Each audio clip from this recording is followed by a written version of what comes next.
Boa tarde, bem-vindos a mais um programa Caminhos da Responsabilidade do COPIC, o Conselho Português de Igrejas Cristãs. No encontro de hoje temos connosco em estúdio a pastora Maria Eduarda e a pastora Miriam Lopes, ambas da Igreja Presbiteriana. E neste tempo, que é um tempo que se aproxima de verão, vamos falar sobre algumas atualidades da vida das igrejas. Pastora Maria Eduarda, pastora Miriam Lopes, obrigado pela vossa disponibilidade. Nós vamos começar o nosso programa, não o temos feito, mas vamos começar o nosso programa com uma reflexão sobre o texto do Evangelho deste domingo. E esse texto é um texto de Mateus e um texto no capítulo 9 que nos remete precisamente para a seara e os ceifeiros.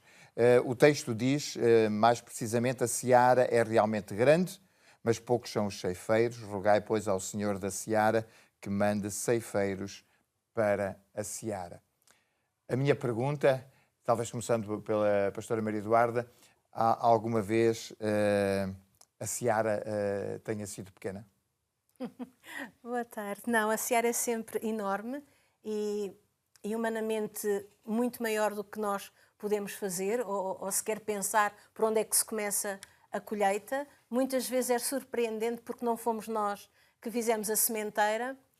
Outras vezes nós semeamos e parece que a sementeira não cresce. Eu acho muito interessante quando Jesus compara a vida espiritual muitas vezes aos trabalhos agrícolas, porque talvez sejam dos trabalhos que dependem menos do homem. Ou seja, pode-se fazer a sementeira, pode-se ter a terra fantástica, mas depois vem o tempo e as circunstâncias. E assim é com a Igreja. Nós estamos sempre dependendo daquilo que Deus tem para nós e aquilo que prepara para nós. Sim, nós temos que aceitar ser os ceifeiros, temos que aceitar ir para o campo, mas acho que com os trabalhos agrícolas há sempre esta ideia que não depende tudo de nós, o que é uma lição para os dias de hoje. Pastora Miriam, e por outro lado, a Igreja parece ser um universo enorme, mas será que todos são ceifeiros? A Igreja é um universo grande, mas a Igreja tem que se pensar como sendo aquela que serve o povo de Deus. E esse sim é a totalidade dos seres humanos e de cada um, qualquer uma, em qualquer momento, pela liberdade do Espírito, pode ser tocado e chamado para fazer da sua vida um sentido de vida, de servir a Deus servindo o povo. Portanto, a Igreja é tanto mais saudável, está tão mais ligada à seiva que Jesus diz que é a videira verdadeira, à presença do Cristo em si. Ele certamente que vai produzir novos brotos, novos ramos, novos frutos, e esses mesmos frutos alimentarão o povo. Portanto, a Igreja é o meio pelo qual o Senhor Jesus se manifesta junto de todos aqueles no meio dos quais vive a própria Igreja. Portanto, podemos perspectivar que todo o povo é povo de Deus e que Deus o quer servir e também, ao mesmo tempo, é Ele que desponta as vocações para servir em nome do Senhor Jesus, nessa ligação intrínseca com a sua presença no fogo espiritual, que é a vida da Igreja. O texto tem a ver muito com a missão da Igreja? Tem que ver com a missão da Igreja de considerar que a Igreja não é um universo finito. Lutero falava da Igreja visível e invisível, de todos aqueles que compõem, digamos, o corpo assumido, participante dominicalmente, semanalmente da Igreja, mas ela também toda aquela comunidade que a Igreja serve e que ela serve às vezes apenas como um farol, como um sinal da presença do Deus no meio dos habitantes, dos seus vizinhos, né, dos seus próximos. E, portanto, considero que Deus tem um chamamento a qualquer pessoa que pode sentir, mesmo na sua casa, no íntimo da sua oração com Deus, esse chamamento e essa predisposição para em gratidão o servir. É interessante porque quando nós pensamos quando se compara o ide à colheita, nós muitas vezes pensamos na colheita como o tempo em que vamos receber alguma coisa. Mas, na verdade, a nível de trabalho, para os ceifeiros, é o tempo de mais trabalho no ano. Portanto, é de sol a sol, é preciso carregar, é preciso trabalhar. Então, é como se a Igreja fosse chamada a estar sempre em pleno trabalho e no auge do trabalho. Portanto, às vezes nós lemos o texto e pensamos nas coisas boas, mas aqui somos chamados a ir para muito trabalho. Sim, e até porque pode haver a ideia de que a sementeira e é preciso ceifeiros, mas qual é a finalidade do ceifeiro? Porque às vezes pode ter a ideia de que o ceifeiro vai lá para cortar, para separar o trigo do joio. E estamos ainda numa fase do lançamento da semente, do tratamento, do cuidado, para que, obviamente, a produção seja frutuosa. E uma das coisas importantes é que o ceifeiro não semeia para si, nem ceifa para si. Ou seja, o que vai, o ide, é para nós fazermos e produzirmos alguma coisa para os outros. E eu acho que isso é importantíssimo. Nós estamos neste ministério da ceifa e da colheita, mas não é para nós. Nós estamos a fazê-lo para os outros e para o bem comum de todos. Até porque o texto não termina com estas palavras. O texto tem depois, logo a seguir, e faz parte da leitura completa do lecionário e da leitura do Evangelho, a nomeação dos 12 que ele envia e a quem dá uns poderes extraordinários, que talvez nós tivéssemos que os traduzir no contexto dos nossos dias. Pois, porque eles são encomendados por Deus, pelo Espírito que os capacita, que lhes dá, de facto, uma dimensão transcendente, digamos. Já são eles os enviados e já é Deus que, através deles, realiza a obra. E é essa a função de todos aqueles que são os sacerdotes, não é? Os sacerdotes reais, que na nossa concepção não se circunscreve aos pastores, aos ministros, ou às pastoras, ou sequer mesmo pastores e diáconos, mas é todo o povo que é sacerdote do Altíssimo. Portanto, todo o crente, todo aquele que tem fé no Senhor Jesus, é também um emissário dessa mesma colheita que foi semeada, produzida, crescida pelo Senhor, e chega a hora de arremassar para Ele esse ganho infinito que Deus produz para si mesmo. Claro. Como traduzir, digamos, numa linguagem de hoje, porque há aqueles que são enviados, há aqueles que Deus vocaciona. Ele diz: curai os enfermos, limpai os leprosos, ressuscitai os mortos. Como traduzir? Expulsa demónios, de graça recebeste, de graça dai. Essa lista de problemas eram os problemas mais dolorosos e de morte naquela altura. Portanto, se nós os lermos com os nossos olhos de hoje, a Igreja tem que se perguntar quais são os problemas que hoje são os problemas de morte no nosso mundo. Hoje em dia sabemos que a lepra não se pega, mas naquela altura era. Ou seja, o que é que escraviza hoje? O que é que demoniza? O que é que desumaniza? O que é que oprime as pessoas no nosso dia-a-dia hoje? É disso que nós, em nome de Deus, devemos proferir palavras de libertador, palavras, ações, gestos de cura, de libertação, de dignificação da pessoa humana. E é essa a função da Igreja, servir o povo de Deus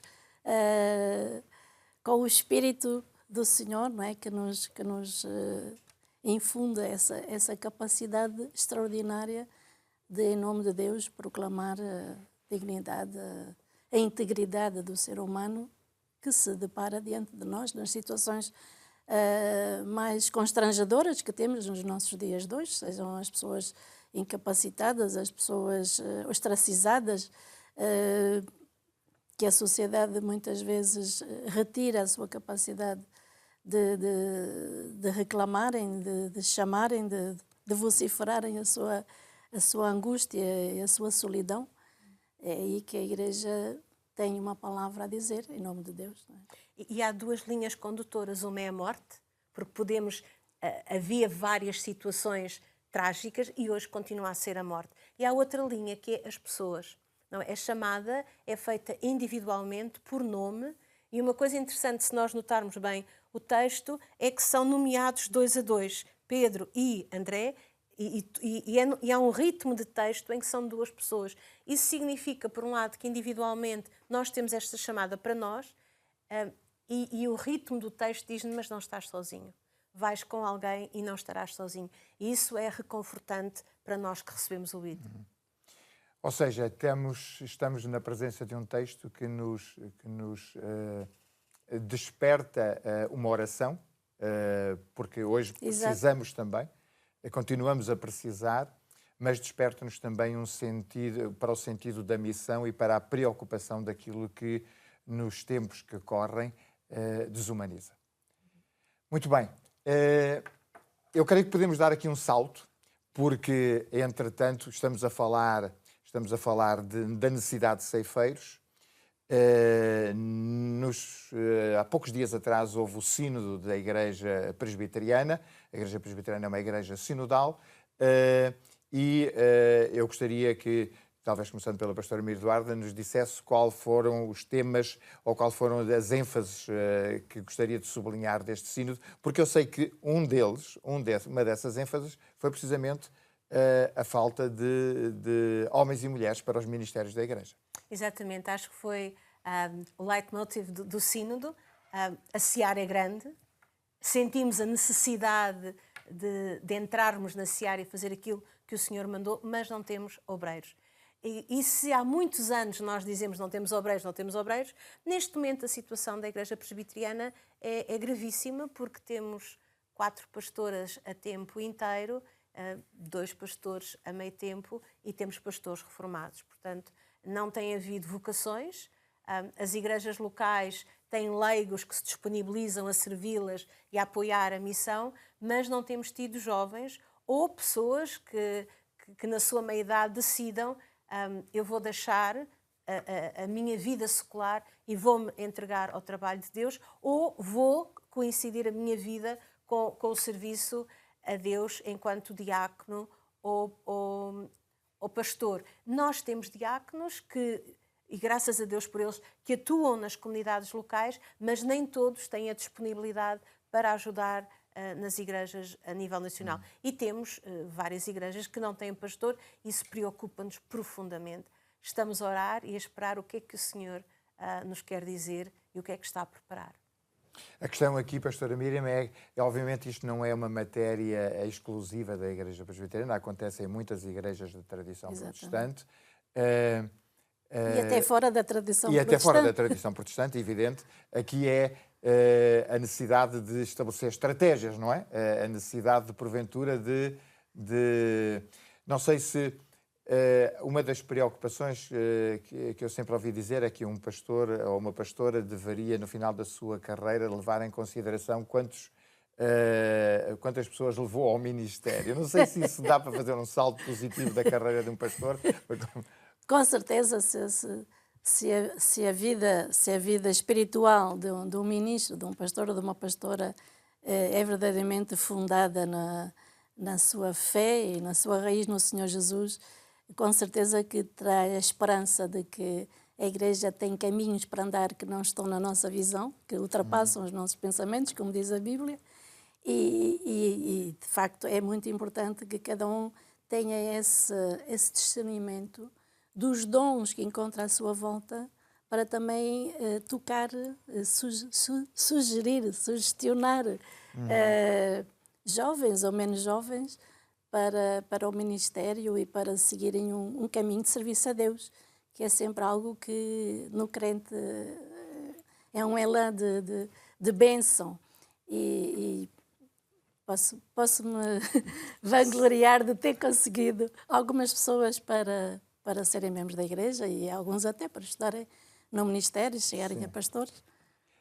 A pergunta é, no contexto das igrejas, o que acham mais difícil? a visão talvez que as pessoas tenham de uma certa incompatibilidade da vida ministerial com uma vida secular, ou acham que de alguma forma é meramente uma questão vocacional? É uma mudança radical de vida. Tem a ver com ritmos de trabalho, especialmente os fins de semana, que é algo que hoje em dia é algo sagrado, não é? Tem a ver com... As pessoas podem... E também hoje em dia as pessoas têm dificuldade em se comprometer com algo a longo prazo. Então eu acho que esta radicalidade que é servir a Deus é algo que não estamos a conseguir passar às novas gerações. Estrategicamente, o que é que nós temos feito? Temos investido nas crianças. A Igreja Presbiteriana tem um ministério que se chama o Projeto Esperança, que investe nas crianças, nos adolescentes e nos jovens. Temos encontros mensais, temos retiros temáticos e temos os campos bíblicos de férias. Porque o retirar da vida do dia-a-dia, experimentar a presença de Deus mais forte, que é isso que acontece, por exemplo, nos acampamentos, pensamos que é uma estratégia que pode levar as pessoas, num outro contexto, numa outra vivência, a perceber o que é viver com Deus todos os dias. Sim. Bom, é claramente um desafio. Que outros aspectos do Sínodo gostaria de, porventura, salientar, em termos daquilo que foram as avaliações e as análises que foram feitas? Acho que é muito interessante, porque um sínodo reúne as comunidades locais. Nem sempre temos a capacidade de ter encontros, temos encontros de mulheres, mas não temos tantos encontros de homens. Esta questão de juntar pessoas que estão preocupadas com o futuro da Igreja, estão preocupadas com a sua comunidade local, com a vida da sua família de fé mais cerca, mas também com a vida da Igreja Nacional. E eu acho que as igrejas sinodais hoje em dia são símbolo de que podemos viver a nossa vida partilhando-a com os outros. Então, acho que a coisa muito interessante de um sínodo é que se encontram várias pessoas que têm um objetivo comum, que é espalhar a palavra de Deus e fazê-lo em comunhão com outras comunidades. E eu vou apanhar essa deixa da comunhão com outras comunidades, com outras denominações cristãs, mas também com outras religiões, para lembrar, e neste final deste nosso programa, lembrar que neste mês de junho estamos a celebrar o mês da liberdade religiosa. O dia da liberdade. liberdade. O dia da liberdade religiosa. Pastora Miriam, pode-nos introduzir essa 22 dimensão? de junho, a data em que foi promulgada a Lei da Liberdade Religiosa em Portugal, depois da Constituição, e que se celebra todos os anos no dia 22 de junho, e todas as comunidades religiosas costumam ter um evento celebrativo, eventualmente até talvez na Assembleia da República, em que é evocado esta conquista de Abril também, decorrente de Abril, de sermos todos, digamos, respeitados na nossa vivência espiritual e religiosa, em Portugal, em liberdade, e também o diálogo entre as próprias comunidades religiosas, portanto, num espírito de partilha, de paz, de comunhão, do que é viver no nosso país em fraternidade. Também é um dos objetivos primeiros que está em cada religião e que nós expressamos com alegria, nomeadamente do grupo de diálogo interreligioso coordenado pela AIMA, já há alguns anos, já fez 10 anos, e que regularmente e mensalmente reúne para agregar representantes das várias religiões, igrejas, confissões em Portugal, e é algo que o nosso país também deve ter carinho e orgulho para que esta paz entre todos prevaleça e seja uma bênção para todo o país. E eu sei que para a pastora Miriam esta é uma questão importante, porque para as igrejas do COPIC este acontecimento não é um acontecimento simples. Não, é porque já vem há 55 anos precisamente, quando em maio de 1971 se congregou os responsáveis do COPIC no Centro Ecuménico de Reconciliação na Figueira da Foz, convocaram vários responsáveis de várias religiões, do judaísmo, muçulmanos, barrais, da Igreja Católica, para debater sobre a proposta que havia nessa altura da Lei da Liberdade Religiosa de Marcelo Caetano. E, portanto, digamos que nesse evento, há 55 anos, foi dado o primeiro pontapé de encontro das religiões em Portugal, em torno da liberdade que todos preconizavam e que ainda não tinham concretizado, e hoje, ao fim destes anos, é com alegria que esse diálogo continua, e continua com paz, com alegria, com amizade entre todos, e de que nós nos temos que orgulhar, claro, também no nosso país. E ao nível das igrejas, das instituições e mesmo das comunidades de base, há sinais evidentes de que esta dimensão da liberdade religiosa criou uma nova cultura em Portugal? Não. Não? Ok. Ou seja, sim, criou, mas eu estou a falar de hoje em dia. O que é que acontece? Há um versículo que diz: nem todo o que diz Senhor, Senhor entrará no reino dos céus. E nós estamos a viver um tempo em que se fala muito de Deus, muito de religião, muito de igrejas, mas acho que todos nós sentimos que o facto de se falar e até de se defender que devemos ser um país cristão traz atrás de si uma grande intolerância religiosa. Porque a partir do momento em que se cria a ideia que há uma única maneira, há uma maneira correta de viver a fé, significa que vamos ostracizar os outros. E aquilo que nós vemos em muitos países do mundo e que nós vemos é que este discurso que parece falar em nome de Deus está, no fundo, a tentar criar uma hierarquia de fé em que algumas fés são mais corretas e outras estão completamente incorretas. Umas têm validação e outras Exatamente. não. E, portanto, eu sinto que se falar muito de fé e religião hoje em dia não significa que estamos a ir para um lugar de grande liberdade religiosa, mas pelo contrário. Então, sim, as comunidades locais têm que estar atentas e recordar que este caminho não é um caminho que é conquistado e não é dado. Ok. Percebi a observação no sentido em que, obviamente, que ao nível ecuménico, interreligioso, muita coisa acontece, mas está a falar, obviamente, em termos da percepção daquilo do país onde vivemos. Mais do que isso, já tem havido pressões, já tem havido pedidos nestes últimos anos para que não seja assim mostrada assim tanta diversidade. Portanto, estamos a sentir pressões. Está-se a preparar alguma legislação que vem diminuir este caminho que parecia que estava a crescer. Ou pelo menos há tentativa. Temos que vigiar. Significa, pastora Miriam, que costuma-se dizer que nós tínhamos a democracia como um dado adquirido? Pois.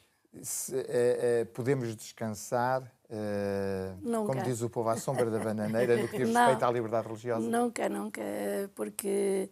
E temos que estar muito atentos, porque pode dar-se o caso de ser alguém que ao nosso lado, por alguma razão, começa a ser ostracizado, e a partir do momento que uma comunidade começa a ser ostracizada, todas ficamos em risco de perdermos a nossa liberdade, a nossa dignidade e a nossa presença na sociedade portuguesa, no tecido das cidades, vilas e aldeias onde estamos presentes, porque...